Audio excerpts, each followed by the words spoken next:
지금 아까 집이 남편 명의로 되어 있다고 하셨잖아요. 네, 두 채가 있는데 하나는 2억 5천, 하나는 6억. 그러면은 여기에 대출 남아 있는 거 얼마인가요? 2억 2천이라고 들었습니다. 대출 2억 2천이 있고 그럼 없는데요, 자산이? 큰일 아예 났네. 없어요, 남편이. 네. 그래서 우리 아내분이 아까 원하는 방법의 재산 분할은 어떤 거였죠?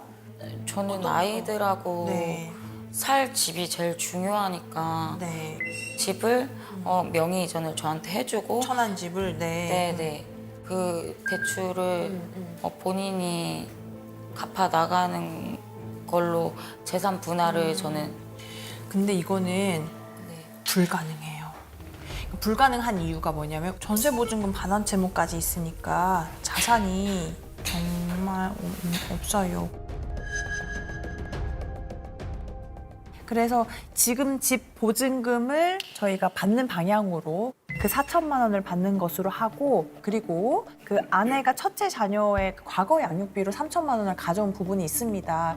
그래서 저희가 그 보증금 4천만 원 받고 그 과거 양육비로 받았던 3천만 원 그 부분을 이제 받는 방향으로 정리를 하고요. 그 외에 이제 각자 채무는 각자 귀속하는 것으로 이렇게 정리를 하는 것이 어떨까? 근데 아내분하고 남편분의 지금 명의의 채무가 각각 있는데 남편분 명의의 채무가 2억이 있는데 아내 명의로는 1억 3천의 빚이 있으니까 네, 그래서 3억 3천이 되는 겁니다. 그럼 아내는 1억 3천의 채무를 가져가고 우리한테 4천, 3천을 받으면 1억 3천에서 7천을 빼니까 6천이라는 마이너스가 되긴 하잖아요. 그렇죠? 그렇죠? 마이너스 6천을 가져가게 되는 거죠. 그렇죠. 그렇죠? 네. 우리가 채무가 1억 맞죠? 3천이니까. 네. 네. 근데 지금 남편분 생각은 어떠신 거예요? 저는 그 채무를 제가 다 완납을 하려고 생각을 하고 있었습니다.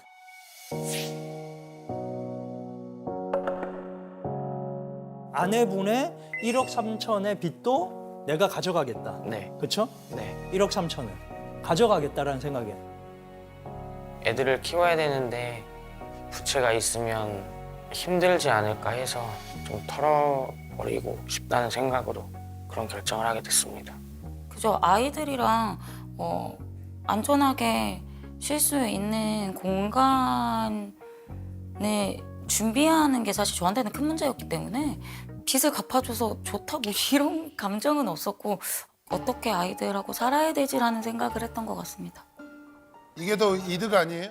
이게 훨씬 이득이죠. 네. 네. 저희 거에 1억 3천은 상환해 주신다. 그러니까 그렇습니다. 그거를 제가 이제 잡는 조건으로 다 네. 네. 왜냐하면 1억 3천의 빚을 말씀드리고 싶습니다. 네. 1억 3천 또한 제가 쓴 돈이 아닙니다. 네, 그걸 말씀하고 싶으신 것 같아요. 네.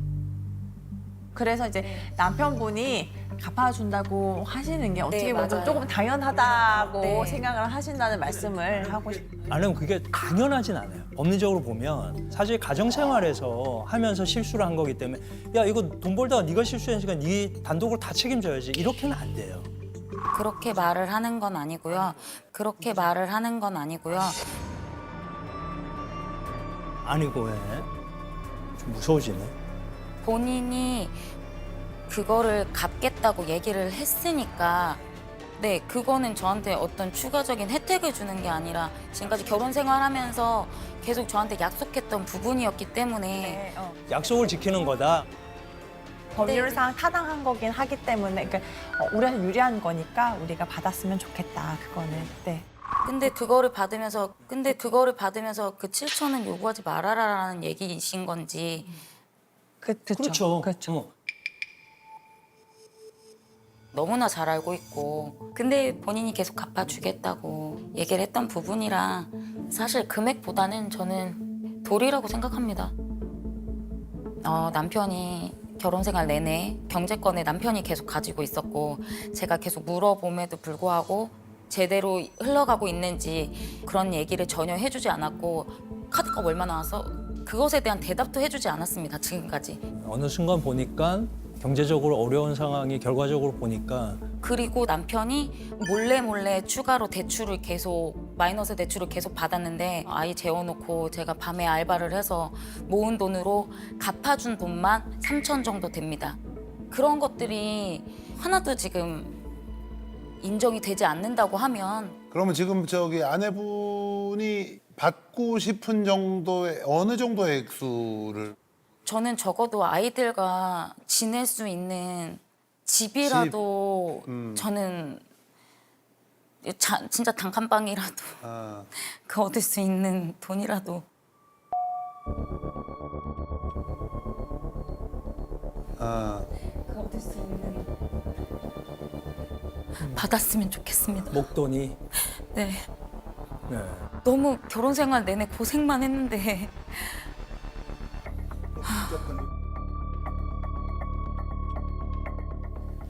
근데 지금 뭐가 있어야 저는 적어도 지금 집 월세 보증금만큼은 저한테 줘야 된다고 생각합니다. 저는 아이들과 지내야 되기 때문에 아이의 아빠라면 그 정도는 생각을 해야 되지 않을까.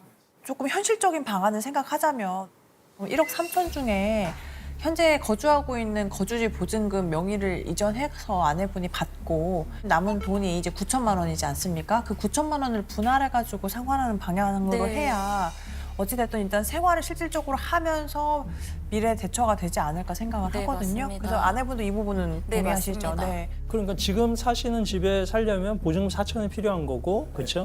근데 아내의 빚은 9천만 우리가 갚아주는 걸로. 나머지 4천은 그러면 김별 씨가 나중에 갚는 걸로 오케이 하시는 거예요?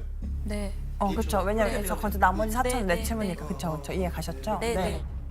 그리고 지금 남편이 월세를 안 내고 있습니다. 그래서 그 보증금이 계속 깎이고 있어서 사실 그것도 저는 너무 불안합니다. 이거 정해지면은 밀린 것도 그렇고 앞으로 낼 것도 그거는 유지를 하는 거는 4천을 유지하는 거를 조건으로 네, 해가지고. 네, 네, 네. 네. 쪼갤 땐 쪼개더라도 이건 유지하는 형태 쪼개야지 없애면서 쪼개는 거는 서로 감정만 키우니까. 그다음 그거를 고려하는 전제로 양육비를 좀 얘기해 주셨으면 좋겠어요, 사실. 그러니까 큰애는 뭐 이미 네. 성인이 됐고 네. 그 두 명에 대한 양육권을 넘긴다라는 얘기죠. 네. 그거는 일단은 좀 정리가 된 거죠, 그렇죠? 네. 그러면 저희가 양육비 정말 말씀드려 보겠습니다. 네네네. 그래야 좀 조율이 될 것 같네요. 양육비 같은 경우에는요, 남편분이 월 소득이 1,000에서 1,500만 원 정도 조금 요즘 소득이 좀 높으신 편으로 알고 있습니다. 그래서 평균치로 하면 뭐 1,200만 원 정도로 잡았을 그게 이제 조금 때는요. 다르네요. 그래서 저희 양육비 기준은. 산정 기준표상 금액으로 해가지고 첫째 아이가 뭐 240만 원, 둘째 아이가 225만 원, 그러니까 465만 원인데 저희가 부담해야 될 부분 제외해서요. 두 아이 합해서 385만 원 정도. 385만 원 정도. 이렇게 385만 원.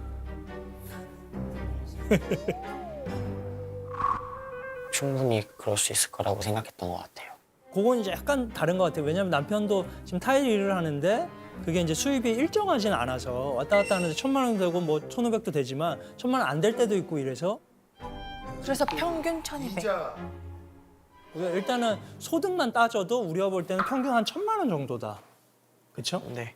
1,200, 300까지는 안 된다라는 거고요. 일단 그게 조금 다르고 그래서 요거보다 조금 내려와야 될 것 같고 그러니까 사실 남편도 지금 소득은 계속 있지만 명의의 빚들이 꽤 많으니까 그걸 계속 갚아나가야 되는 상황에서 양육비도 또 지급을 해야 되는 상황이긴 하잖아요.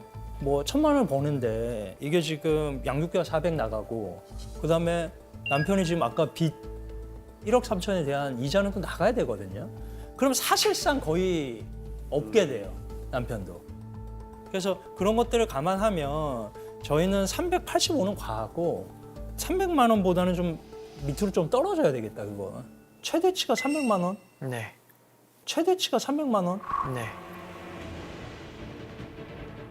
그래서 300만 원 정도면 사실은 그걸 다 감안하면 굉장히 많이 근데 월세 150을 내고 150으로 또 그렇죠. 아이가 둘 다 어리고 엄마의 손길이 많이 필요한 시기이기 때문에 300만 원 정도로는 그것도 사실은 근데 월세 굉장히 내면- 어렵게 왜냐면은 이제 지금 타고 있는 차량도 지금 제가 납부를 해야 되고 그런 납부할 게 너무 부가적인 많아요. 납부하는 것도 또 있기 때문에